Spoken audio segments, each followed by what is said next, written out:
আসসালামু আলাইকুম। KMC24 টিভির পক্ষ থেকে সকলকে জানাই শুভেচ্ছা ও অভিনন্দন। সাবেক মন্ত্রী ইনু আটক। জাতীয় সমাজতান্ত্রিক দল জাসদের সভাপতি ও সাবেক তথ্যমন্ত্রী হাসানুল হক ইনুকে গ্রেফতার করা হয়েছে। সোমবার ২৬ আগস্ট দুপুরের পর রাজধানীর উত্তরা থেকে তাকে গ্রেফতার করে ঢাকা মহানগর গোয়েন্দা পুলিশ ডিবি। আওয়ামী লীগ নেতৃত্বাধীন রাজনৈতিক জোট কেন্দ্রীয় ১৪ দলের অন্যতম গুরুত্বপূর্ণ নেতা হাসানুল হক ইনু গত ২২ আগস্ট ১৪ দলের আরেক গুরুত্বপূর্ণ নেতা বাংলাদেশের ওয়ার্কার্স পার্টির সভাপতি রাশেদ খান মেননকেও গ্রেফতার করা হয়।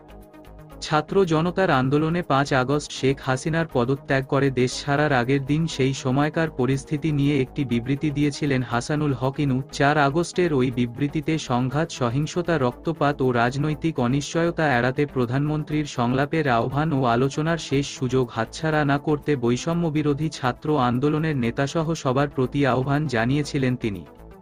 ইনুর বিরুদ্ধে একাধিক মামলা রয়েছে। ঢাকার নিউ মার্কেট থানায় দায়ের করা হত্যা মামলায় তাকে গ্রেফতার করা হয়েছে। ২০১৪ থেকে ২০১৯ মেয়াদে আওয়ামী লীগ সরকারের তথ্যমন্ত্রীর দায়িত্ব পালন করেন তিনি। ৭ জানুয়ারির দ্বাদশ জাতীয় সংসদ নির্বাচনে ১৪ দলীয় জোটের পক্ষ থেকে কুষ্টিয়া ২ আসনে নৌকা নিয়ে নির্বাচন করেও হেরে যান তিনি। সকল প্রকার আপডেট, সংবাদ, ফানি, বিনোদন ও সামাজিক ভিডিও দেখতে আমাদের চ্যানেল KMC24 টিভি সাবস্ক্রাইব করুন। ধন্যবাদ।